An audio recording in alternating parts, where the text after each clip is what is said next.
Alléluia, alléluia. Shalom, peuple de Dieu. Shalom à tous les guerriers. Shalom à toutes les guerrières.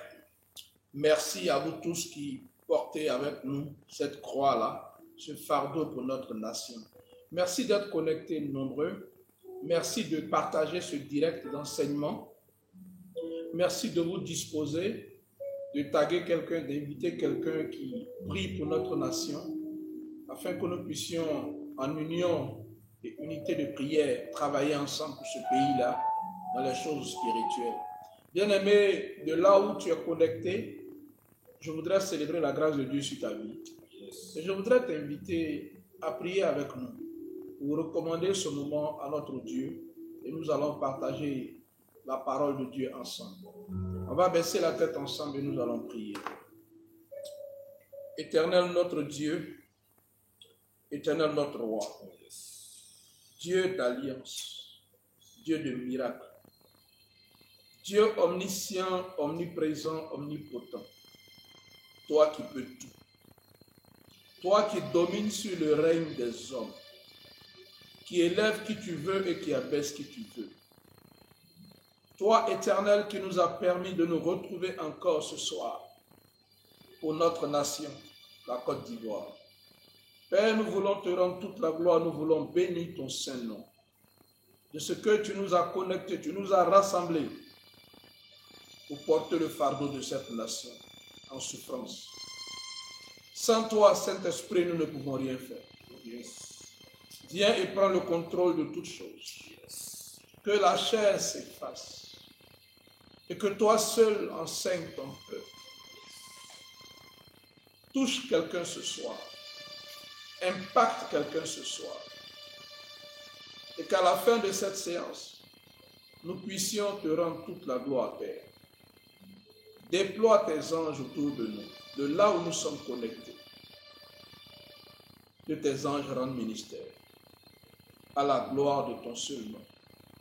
Au nom de Jésus-Christ. Quelqu'un dit Amen et il acclame son Dieu. Alléluia. Alléluia. Bien-aimés, nous allons prendre notre Bible dans le livre de Josué, au chapitre 6. J'ai failli dire dans le livre de Jéricho. J'ai failli dire dans le livre de Jéricho. Praise God. Josué, chapitre 6. Bien-aimés, vous qui nous avez suivis hier, vous avez vu que nous avons planté le décor. Nous avons parlé de la tragédie de la génération de Moïse, afin de mieux comprendre l'importance de la génération Josué et voir à quelle génération nous pouvons nous identifier pour travailler. Et au travers de la parole de Dieu, nous avons eu des implications dans notre pays, la Côte d'Ivoire, qui est aujourd'hui confrontée à des forces occultes qui dominent la nation. Je veux parler du troisième mandat qui est illégal, qui est anticonstitutionnel et qui est en train de s'exercer par la force. Et contre ce mandat, nous nous sommes levés pour prier, pour lever une armée spirituelle, pour travailler dans l'esprit, afin que ce mandat prenne fin. Donc, si vous ne savez pas ce que nous faisons, nous sommes des intercesseurs Nous sommes des guerriers de la prière et nous prions pour la fin du 3e mandat dans notre nation. Nous prions pour la fin du règne du prince rebelle assis par la force et par la ruse sur le trône des Bioni. Donc nous avons un objectif. Le jour où le 3e mandat prend fin, alors nous n'allons plus faire ce genre de prière. Donc c'est une mission. Nous voulons la délivrance de notre nation. Nous voulons le réveil dans notre nation. Il y a des forces, des pouvoirs anti-réveil dans la nation en ce moment. C'est pourquoi nous sommes rassemblés pour affronter cette forteresse. Et quand on parle de forteresse, la Bible nous donne un exemple parlant, un exemple palpable, un exemple vivant, un témoignage puissant d'une forteresse qui est tombée devant les enfants d'Israël. C'est ce témoignage-là que nous allons lire. Alléluia. Josué chapitre 6. À partir du verset 1. Lisons la parole de Dieu. Jéricho était fermé et barricadé devant les enfants d'Israël. Personne ne sortait et personne n'entrait. L'Éternel dit à Josué, « Vois, je livre entre tes mains Jéricho et son roi, ses vaillants soldats. Faites le tour de la ville, vous tous les hommes de guerre. Faites une fois le tour de la ville. Tu feras ainsi pendant 6 jours. 7 sacrificateurs porteront devant l'arche 7 trompettes retentissantes. Le 7e jour, vous ferez 7 fois le tour de la ville, et les sacrificateurs sonneront des trompettes. Quand ils sonneront de la corne retentissante, quand vous entendrez le son de la trompette, tout le peuple poussera de grands cris. Alors la muraille de la ville s'écroulera et le peuple montera, chacun devant soi. Josué, fils de Nun, appela les sacrificateurs et leur dit, portez l'arche de l'alliance et que 7 sacrificateurs portent 7 trompettes retentissantes devant l'arche de l'Éternel. Et il dit au peuple, marchez, faites le tour de la ville et que les hommes armés passent devant l'arche de l'Éternel. Lorsque Josué eut parlé au peuple, les 7 sacrificateurs qui portaient devant l'Éternel les 7 trompettes retentissantes se mirent en marche et sonnèrent des trompettes. L'arche de l'alliance de l'Éternel allait derrière eux. Les hommes armés marchaient devant les sacrificateurs qui sonnaient des trompettes. Et l'arrière-garde suivait l'arche. Pendant la marche, on sonnait des trompettes. Josué avait donné cet ordre au peuple. Vous ne crierez point, vous ne ferez point entendre votre voix, et il ne sortira pas un mot de votre bouche, jusqu'au jour où je vous dirai, poussez des cris. Alors vous pousserez des cris. L'arche de l'Éternel fit le tour de la ville, et elle fit une fois le tour. Puis on rentra dans le camp, et l'on y passa la nuit. Josué se leva de bon matin, et les sacrificateurs portèrent l'arche de l'Éternel. Les 7 sacrificateurs qui portaient les 7 trompettes retentissantes devant l'arche de l'Éternel se mirent en marche et sonnèrent des trompettes. Les hommes armés marchaient devant eux et l'arrière-garde suivait l'arche de l'Éternel. Pendant la marche, on sonnait des trompettes. Ils firent une fois le tour de la ville le second jour, puis ils retournèrent dans le camp. Ils firent de même pendant 6 jours. Verset 15. Le 7e jour, ils se levèrent de bon matin, dès l'aurore, Et il fit de la même manière 7 fois le tour de la ville. Ce fut le seul jour où il fit 7 fois le tour de la ville. À la 7e fois, comme les sacrificateurs sonnaient des trompettes, Josué dit au peuple, « Poussez des cris, car l'Éternel vous a livré la ville. La ville sera dévouée à l'Éternel par interdit, elle et tout ce qui s'y trouve. Mais on laissera la vie à Rahab la prostituée et à tous ceux qui seront avec elle dans la maison, parce qu'elle a caché les messagers que nous avions envoyés. Gardez-vous seulement de ce qui sera dévoué par interdit, car si vous preniez de ce que vous aurez dévoué par interdit, vous mettriez le camp d'Israël en interdit et vous y jeteriez le trouble. Tout l'argent et tout l'or, tous les objets terrestres et de fer seront consacrés à l'Éternel et entreront dans le trésor de l'Éternel. Verset 20. Le peuple poussa des cris et les sacrificateurs sonnaient des trompettes. Lorsque le peuple entendit le son de la trompette, il poussa de grands cris et la muraille s'écroula. Le peuple monta dans la ville, chacun devant soi. Ils s'emparaient de la ville. Et ils dévouaient par interdit au fil de l'épée tout ce qui était dans la ville, hommes et femmes, enfants et vieillards, jusqu'aux bœufs, aux brebis et aux ânes. Que le Seigneur bénisse sa parole. Alléluia.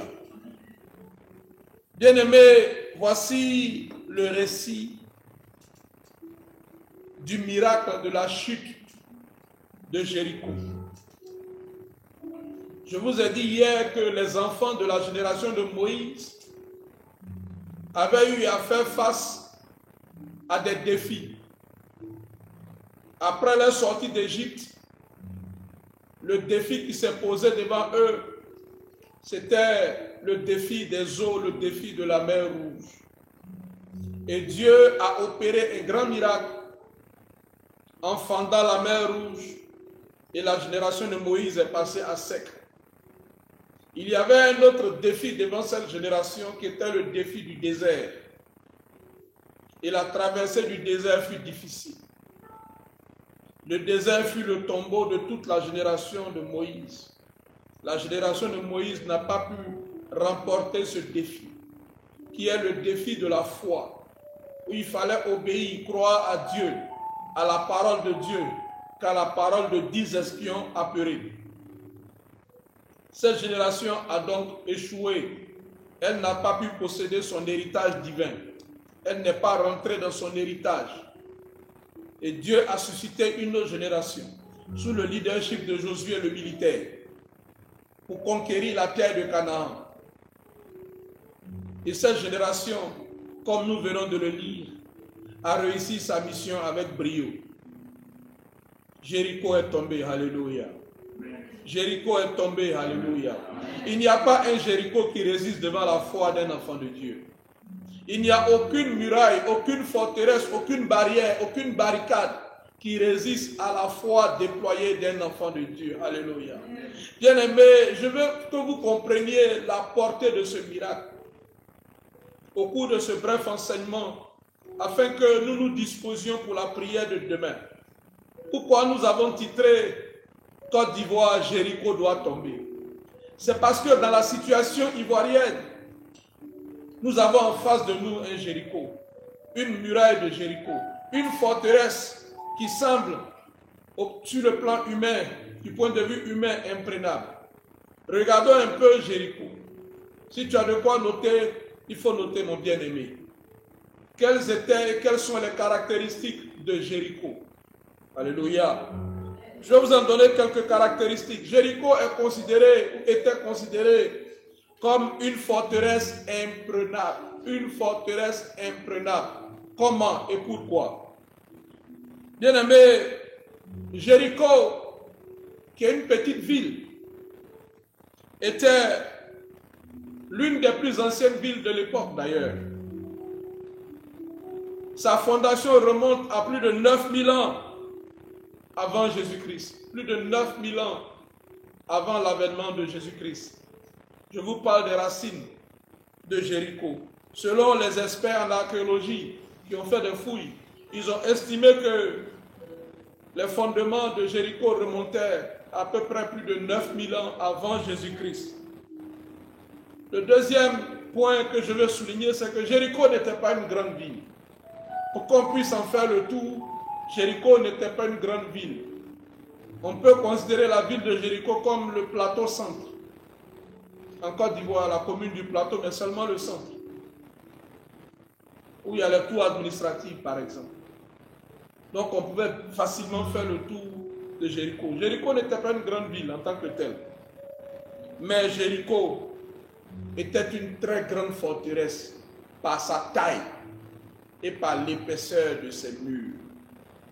Les murs étaient tellement épais, si épais, que des chars pouvaient passer sur la muraille. Les murs étaient si épais que la maison de Rahab se trouvait sur la muraille de Jéricho. Est-ce que vous comprenez un peu? Une petite ville, certes, mais protégée par de hautes murailles, épaisses, une ville fortifiée. Et on dit même que Jéricho est la plus grande forteresse de tous les temps dans l'ancien monde. Et ce qui frappe ici, c'est ce que Dieu dit à Josué. L'Éternel dit au verset 2, Josué 6, l'Éternel dit à Josué, vois, je livre entre tes mains Jéricho et son roi, virgule, ses vaillants soldats.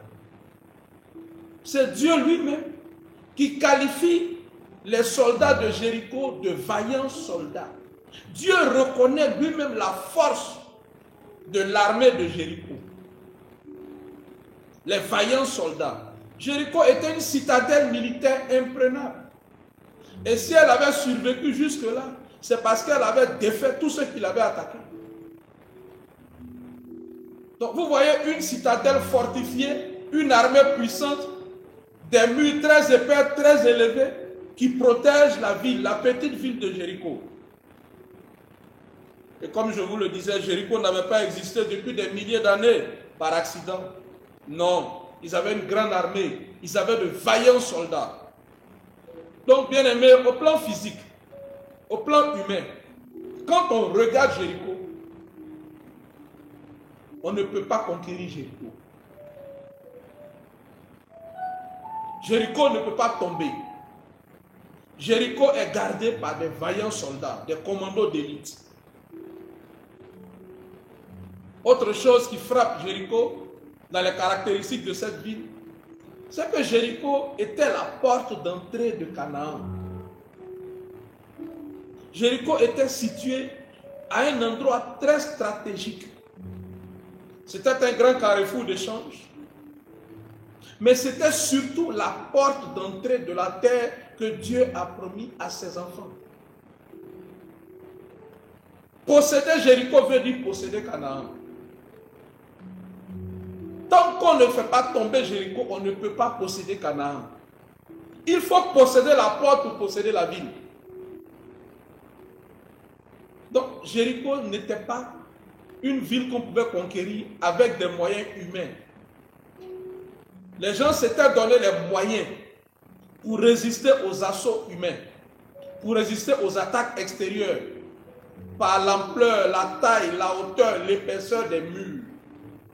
Et c'était une ville très très stratégique. C'était la porte d'entrée de Canaan. Après le Jourdain, la première ville qui se dresse devant les enfants d'Israël, conduite par Josué, c'est Jéricho.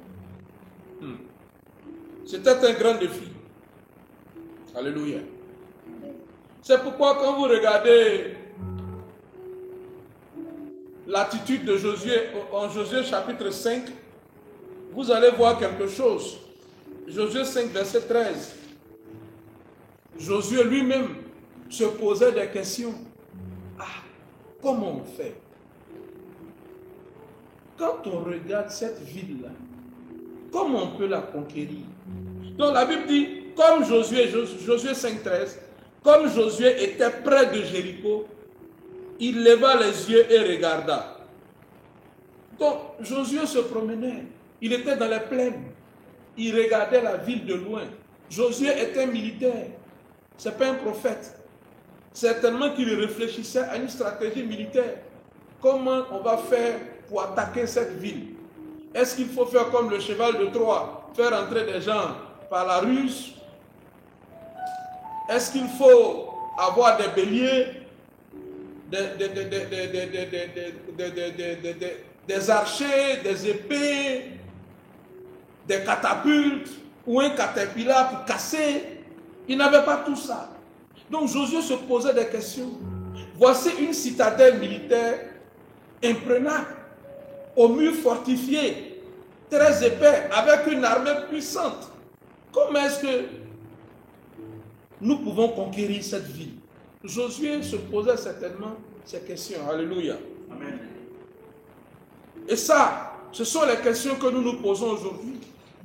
Devant la forteresse du troisième mandat, il y a un Jéricho spirituel devant les enfants de la Côte d'Ivoire aujourd'hui.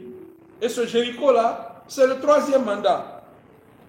Ce Jéricho, c'est le prince rebelle assis par la force et par la ruse sur le trône de notre nation. Il se dit lui-même indéboulonnable. Il se dit imbattable. Parce qu'il s'est donné les moyens militaires, les moyens humains, les moyens matériels pour asseoir son pouvoir. Et il est serein, imperturbable. Mais il ne voit pas ce qui arrive. Il ne voit pas Josué. Il ne voit pas la génération qui est dehors. Comme le roi de Jéricho ne connaissait pas Josué. Il s'appuyait sur ses forces physiques. La Bible dit, Josué 6:1, Jéricho était fermé et barricadé. Fermé, barricadé. Fermé, barricadé.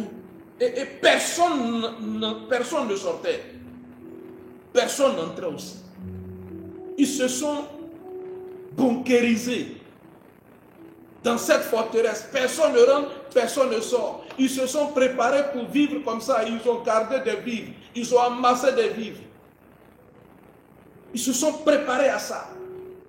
Ils ne peuvent pas affronter les enfants d'Israël, mais ils disent les enfants d'Israël ne rentrent pas ici. Par où ils vont passer pour nous attaquer? C'est en fait ça. Quand nous regardons la situation de notre nation, malgré tout ce qui a été fait,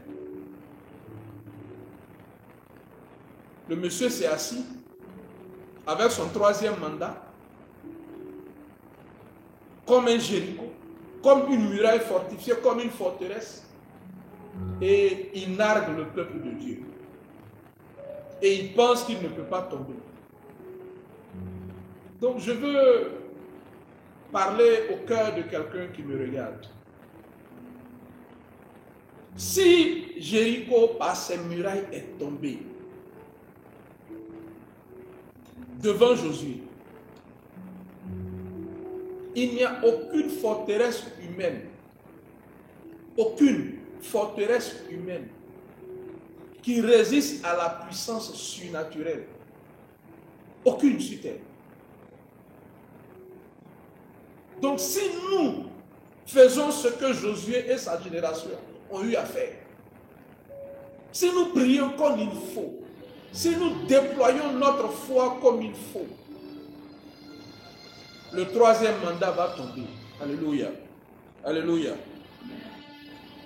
Donc Jéricho, c'est la barrière qui se dresse devant les enfants de Dieu en Côte d'Ivoire. Et quand vous arrivez devant Jéricho, vous avez deux choix. Soit vous avancez, soit vous retournez dans le désert. Jéricho était comme la mer Rouge. Soit les enfants d'Israël avançaient et rentraient dans l'eau, soit ils retournaient dans le désert où ils allaient être à la proie de l'armée de Pharaon. Retourner dans le désert, c'est aller se mettre sous la captivité. Affronter Jéricho,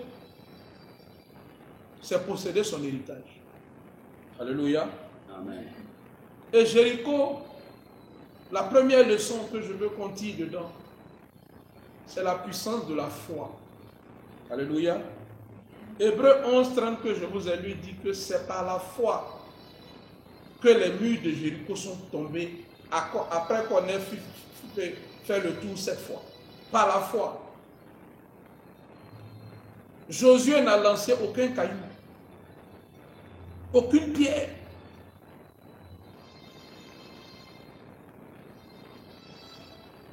Mais par la foi, en la parole de Dieu, aux instructions de Dieu, par leur obéissance, Jéricho est tombé. Alléluia.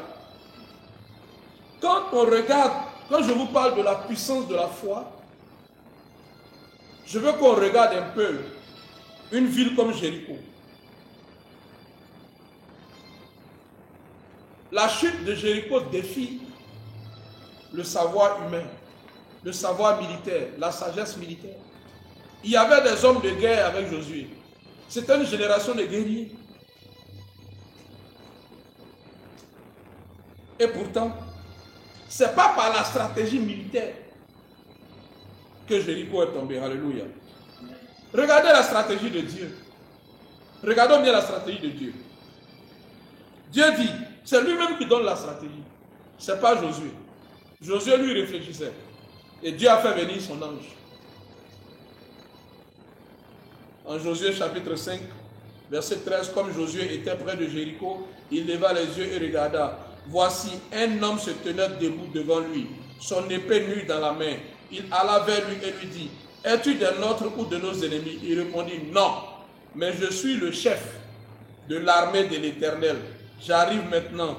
Josué tomba le visage contre terre, se prosterna et lui dit, qu'est-ce que mon Seigneur dit à son serviteur? Ce n'était pas un ange ordinaire. Sinon, il allait refuser l'adoration de Josué. Les anges ne veulent pas qu'on se prosterne devant eux. Mais quand vous verrez chaque fois l'ange de l'Éternel,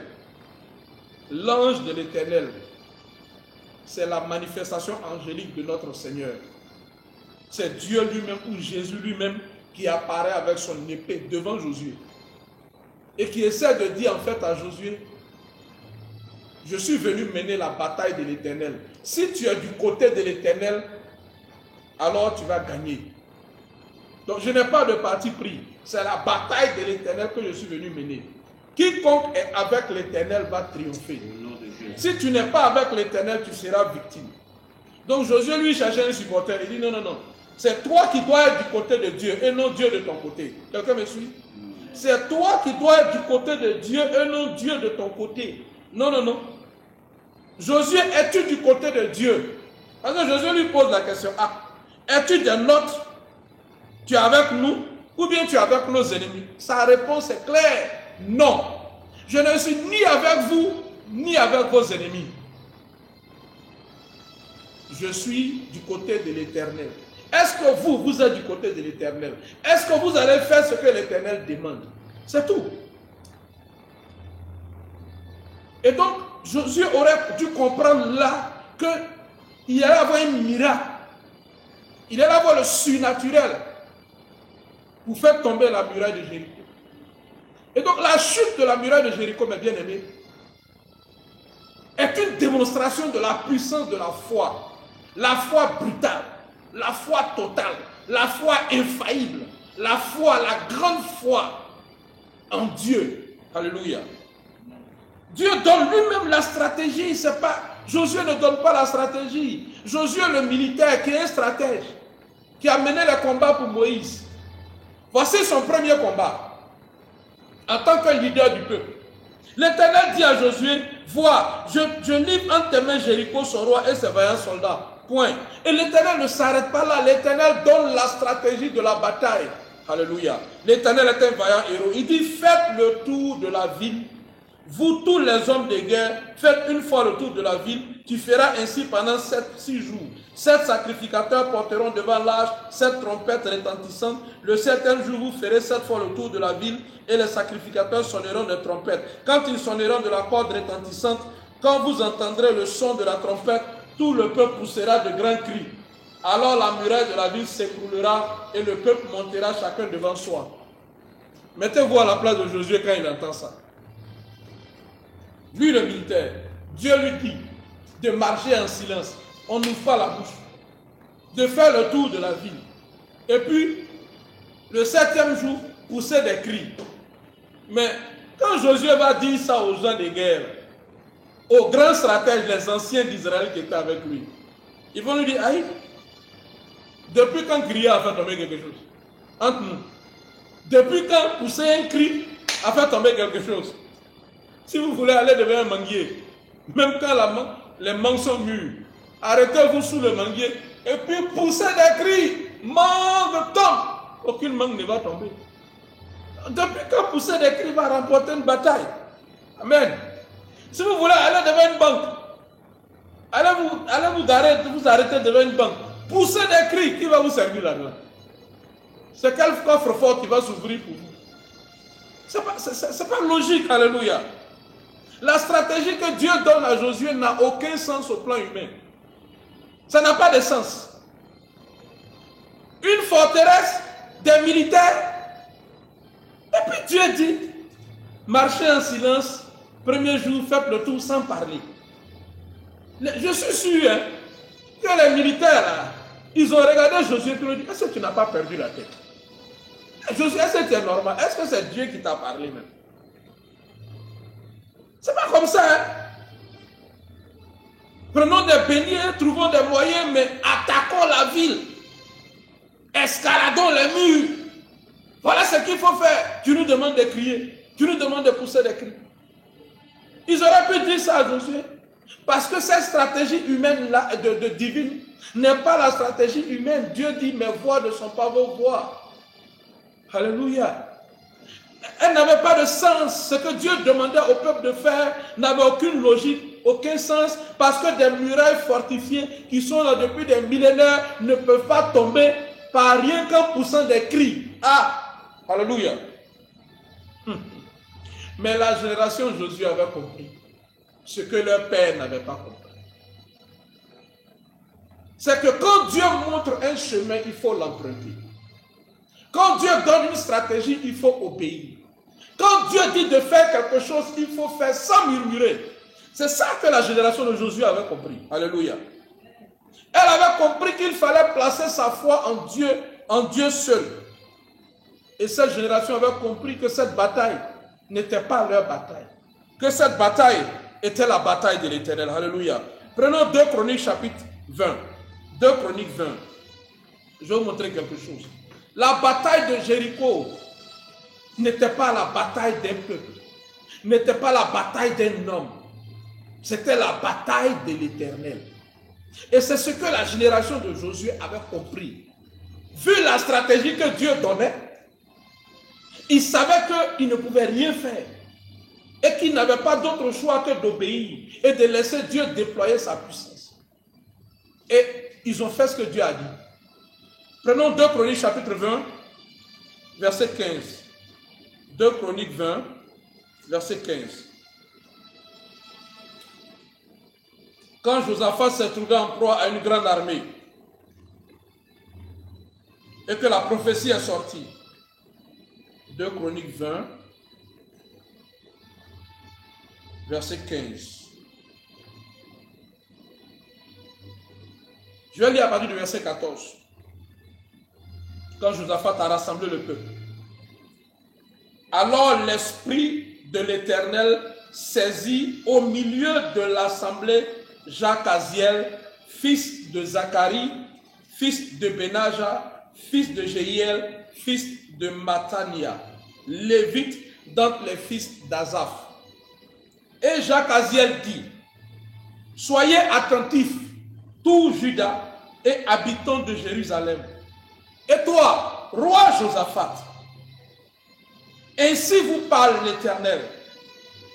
Ne craignez point et ne vous effrayez point devant cette multitude nombreuse, car ce ne sera pas vous qui combattrez, ce sera Dieu. Alléluia. Ce ne sera pas vous qui combattrez, ce sera Dieu. Ce ne sera pas vous qui combattrez, ce sera Dieu. Ce ne sera pas vous qui combattrez, ce sera Dieu. Alléluia. 1 Samuel 17, verset 47. Regardons encore cette bataille. 1 Samuel 17, verset 47. 1 Samuel 17. 1 Samuel 17. Je vous parle des batailles de l'Éternel. Il faut savoir discerner les batailles. Les batailles ne sont pas les mêmes, mes bien-aimés. J'espère que Dieu parle à quelqu'un ce soir. 1 Samuel 17, verset 47. Israël était en bataille. Et c'est David qui affrontait Goliath. Regardons ce que David dit.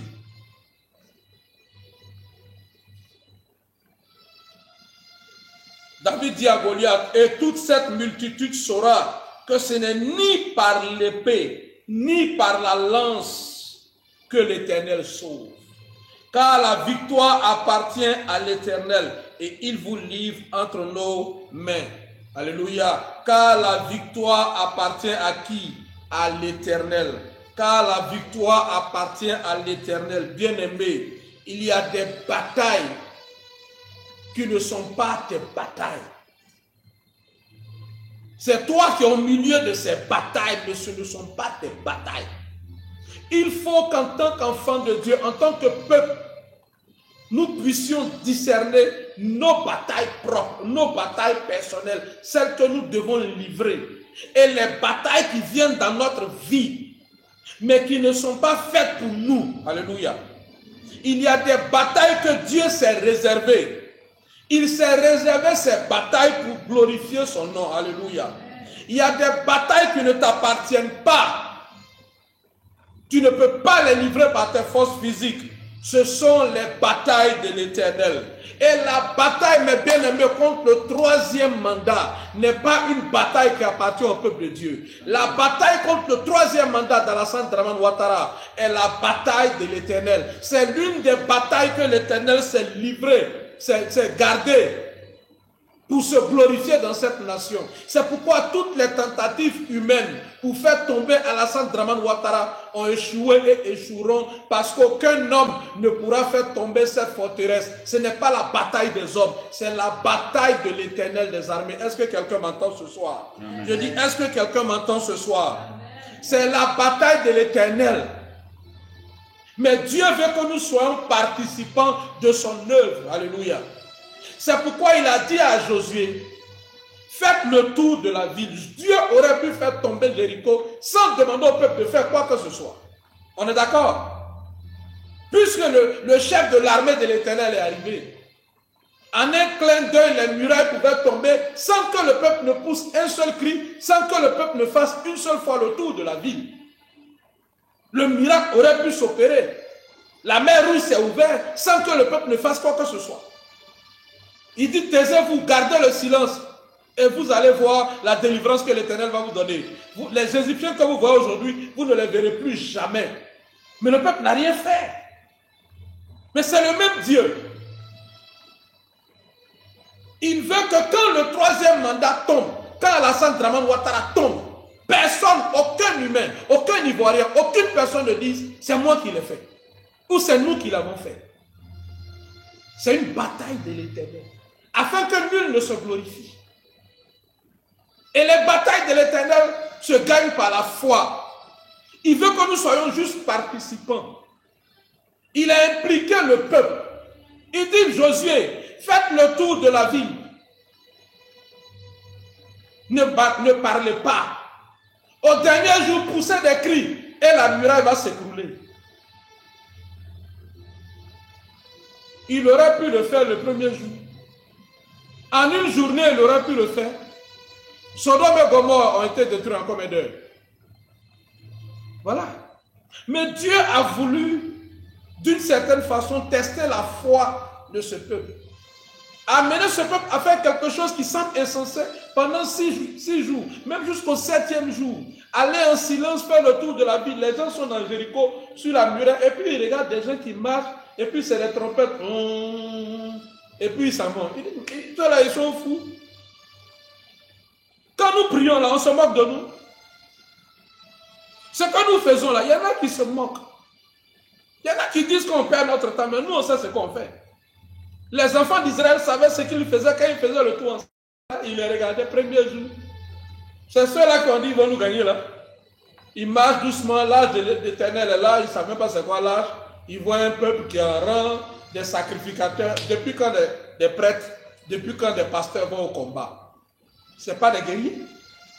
Mais Dieu impliquait le spirituel. Dieu impliquait le spirituel par la présence de l'âge de l'Éternel. Et les gens se moquaient certainement. Ils étaient derrière la muraille. Ah, ceux qu'on dit qu'ils vont nous attaquer, ceux qu'on craint là. Parce que la ville de Jéricho, comme Rahab l'a dit aux espions, ils avaient tous peur. Ils avaient appris ce qui s'était passé avec le roi de Bassan, les Og là, au temps de Moïse. Ils ont appris ce qui s'est passé en Égypte. Il n'y avait pas de portable, il n'y avait pas de cellulaire, il n'y avait pas de WhatsApp, il n'y avait pas de TikTok, il n'y avait pas de Messenger, il n'y avait rien de tout ça. Mais l'information circulait, ils ont appris. Ils ont appris les victoires que Dieu avait données à ce peuple. Donc ils avaient peur. Rahab dit, votre nom même nous a épouvantés. Tout le monde a peur. Donc Jéricho avait peur. Donc imaginez-vous des gens qui vous craignent et puis vous arrivez, ils vous regardent, croyant que vous allez les affronter, ils croyaient que c'était une grande armée très puissante. Et puis ils sont là, ils voient un petit peuple là, en train de faire le tour de leur ville. Je suis sûr qu'ils se promenaient pour les regarder, ils sont ici, à tel niveau, jusqu'au tour. Quand ils disent, ah, c'est quoi ça? Ils sont fous. Hein. Et puis bon, le lendemain, ils les voient à nouveau. Ah, ils sont là encore, ils sont en train de marcher. Bon, peut-être qu'ils font des exercices physiques. Peut-être qu'ils font la marche. Personne n'est pas. Ils ne se regardent même pas. Et puis ils s'en vont. Pendant 6 jours. C'est ridicule. Et on les ridiculisait. Comme on nous ridiculise aujourd'hui quand nous disons prions pour que le 3e mandat prenne fin. Il y en a qui disent non, ce n'est pas par vos prières là. Il faut faire des choses, il faut faire cela. Je vous dis, je connais par la grâce de Dieu la nature de la bataille. C'est une bataille de l'Éternel. C'est Dieu qui nous a montré que Alassane Draman Ouattara va tomber. C'est l'ange de l'Éternel qui a dit ces sanctions s'appliqueront sur ton régime. Je suis venu t'annoncer la fin de ton règne. Nous le savons. Et Dieu nous a montré comment cela va se passer. Donc nous sommes assis sur la révélation que ce n'est pas par l'arme, que ce n'est pas par les couteaux, que ce n'est pas par la lance que ce mandat-là prendra fin.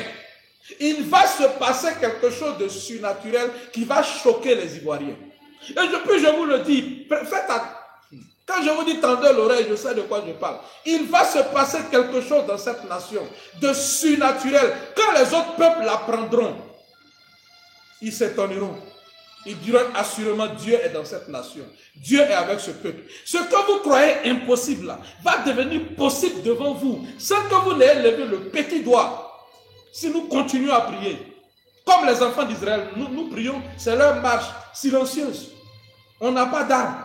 Mais l'arme que nous avons, la parole de Dieu, les armes spirituelles, car les armes avec lesquelles nous combattons ne sont pas charnelles, mais elles sont puissantes par la vertu de Dieu pour renverser des forteresses. Alléluia. Amen. Et Jéricho, c'est une forteresse qui est tombée sans qu'il y ait une arme physique. Et le 3e mandat est une forteresse qui va tomber sans qu'il y ait une intervention physique. Alléluia. Rien que par nos prières, rien que par notre obéissance, rien que par le déploiement de la foi, par notre obéissance, ce 3e mandat prendra fin. Les gens peuvent continuer à rigoler. Mais quand tu es assis sur une révélation certaine de ton Dieu, quand Dieu s'est révélé à toi, t'as révélé sa pensée pour dire voici comment je vais agir. Tu n'es pas troublé. Tu sais que c'est une bataille de l'Éternel. La chute du 3e mandat est l'une des batailles de l'Éternel dans notre nation. Alléluia. Et c'est ce que la génération de Moïse n'avait pas compris. Elle n'a pas opéré par la foi. Alléluia. Amen. Écoutez, si on veut comparer la génération de Moïse à la génération de Josué, qu'est-ce qu'on va dire? La génération de de Moïse, c'est la génération des murmures. Écrivez ça quelque part. La génération de Moïse, c'est la génération des murmures. Ils ont passé tout leur temps à murmurer. La génération de Josué, c'est la génération de la foi triomphante. La génération Josué, c'est la génération de la foi triomphante, la foi conquérante, la foi qui conquiert, la foi qui triomphe. Il y a un passage en anglais de 1 Jean que j'aime. And this is the victory that overcometh the world, even our faith. C'est-à-dire que c'est notre foi qui triomphe du monde. Notre foi en Dieu nous donne la victoire sur toutes les forces occultes du monde, sur toutes les puissances du monde, notre foi. C'est pourquoi Jésus passait son temps, le Seigneur Jésus passait son temps à réprimander ses disciples. Il dit gens de peu de foi, hommes de peu de foi. Et les chrétiens d'aujourd'hui ont tout sauf la foi. Les chrétiens d'aujourd'hui, ils ont tout sauf la foi. Ils n'ont pas de foi. Incrédulité totale.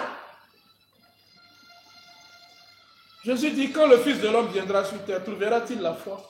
La foi est l'ingrédient qui manque le plus. La foi, c'est le sel qu'il y a dans ta sauce. Tu peux faire une très bonne sauce. S'il n'y a pas de sel, c'est indigeste, ça n'a pas de goût. Et cette foi-là est le sel qui manque à notre vie chrétienne. C'est parce que nous n'avons pas foi en Dieu que certaines situations triomphent dans notre vie. Mais la génération de Josué vient nous donner l'exemple. Celle de Moïse, c'est la génération des murmures. Mais celle de Josué, c'est la génération de la foi triomphante, la foi conquérante, la foi qui renverse les barrières. Elle n'a pas murmuré. Josué dit, faites ceci, ils l'ont fait, ils n'ont pas discuté. Est-ce que c'est logique? Est-ce que c'est tout ce que Dieu fait n'est pas logique? Dieu n'est pas logique. Alléluia. Dieu n'est pas logique. Si Dieu était logique, Pierre n'allait pas marcher sur l'eau. Amen. Est-ce qu'on est ensemble ce soir? Jésus a marché sur l'eau. Ce n'est pas logique. C'est contre toutes les lois de la pesanteur. C'est contre toutes les lois physiques que de marcher sur l'eau. C'est le Christ qui l'a fait. Mais Pierre est un homme de la même nature que nous. Et il voit Jésus marcher sur l'eau. Il dit, Seigneur, si c'est toi, ordonne que je vienne à toi. Jésus dit, Pierre, viens. Pierre, il se comporte comme un Josué. Il ne réfléchit pas. Il dit même pas à un collègue, viens, on va aller. Il met son pied dans l'eau et il marche sur l'eau. Il ne pose pas de questions. Il obéit. Et la foi travaille pour lui. Mais dès que les vents ont commencé à souffler, voici Pierre qui ne regarde plus Jésus, qui regarde les circonstances autour de lui, qui regarde les vents maléfiques, et puis qui s'enfonce. Il dit, Seigneur, je meurs. Jésus le prend. Il dit, pourquoi as-tu douté? Pourquoi as-tu douté, peuple de Côte d'Ivoire? Pourquoi doutes-tu quand je t'annonce que Ouattara va tomber? Quand je te dis que le 3e mandat va tomber? Quand je te donne, moi comme tous mes frères qui sont dans la révélation, que ce 3e mandat n'ira pas à son terme, que Dieu va frapper le pharaon, le prince rebelle, assis par la force sur le trône de notre nation. Quand je te l'annonce, pourquoi tu doutes? Quand je dis viens on va prier, pourquoi tu pries 100 fois? Pourquoi tu doutes?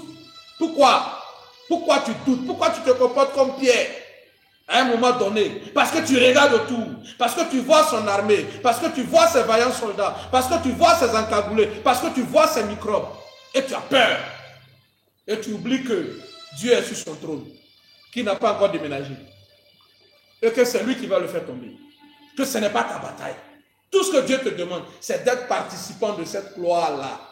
En faisant ce qu'il te demande de faire. C'est-à-dire en priant, en déployant ta foi, en priant toutes les nuits, tous les soirs. Seigneur, mets fin à ce règne unique. Mets fin à ce régime sanguinaire. Mets fin à ce régime désobéissant. Mets fin au règne de la méchanceté dans notre nation. Tu peux faire cette prière tous les jours, chez toi. Dieu va voir ta foi. C'est pourquoi il a permis qu'Israël fasse le tour 7 fois. Chaque jour, il faisait le tour. La patience, la foi, l'obéissance. Il a testé tout ça. Et le 7e jour, il leur a demandé un travail plus grand. Faites 7 fois le tour. Pas une seule fois. 7 fois. Vous avez fait une première fois. Allez, reprenez. Jusqu'à l'endurance, bien-aimé. La persévérance, la persistance. C'est ça que Dieu demande. Mais tu as commencé à prier pendant 2 semaines pour une situation. Ce n'est pas encore réglé. Tu dis, Dieu m'appelle, Jésus, c'est fini. Ils ont fait 7 fois le tour. C'est qu'ils faisaient chaque fois une fois. Au dernier jour, au 7e jour, ils l'ont multiplié. Ils ont fait 7 fois. Comprenez bien ce que Dieu demandait de l'endurance, de la persévérance, de la persistance. Il faut persévérer dans la foi. Mais en 2020, le monsieur s'est imposé. On a dit de prier, nous sommes en train de prier. 2022, on arrive en 2023. Beaucoup ont abandonné. Je dis, j'ai des frères qui m'écrivent, qui m'appellent. Tu es dans quoi là? Je dis, je suis dans ce que Dieu m'a mis. Il ne va pas tomber. Je dis, tu te trompes, il va tomber. Sauf si Dieu ne nous a pas parlé. Ce troisième mandat ne finira pas. Dieu s'est levé contre ce régime. Amen. On ne voit rien là. Oui, écoutez-moi bien. On ne voit rien, non? Écoutez la parole. Jéricho était fermé et barricadé devant les enfants d'Israël. Personne ne sortait, personne n'entrait. Verset 2. L'Éternel dit à Josué, vois, je livre entre tes mains Jéricho et son roi et ses vaillants soldats. Là où il y avait barricade, là où il y avait forteresse, Dieu avait déjà décrété la victoire. Alléluia. Ce que toi tu appelles c'est fermé, c'est barricadé, Dieu a déjà vu au-delà. Dieu dit, vois, je te livre. Il dit au présent, je te livre. Le roi Jéricho et toute son armée puissante, je te livre. Vois, je te livre. Toi, tu as vu l'obstacle, Dieu a vu la victoire.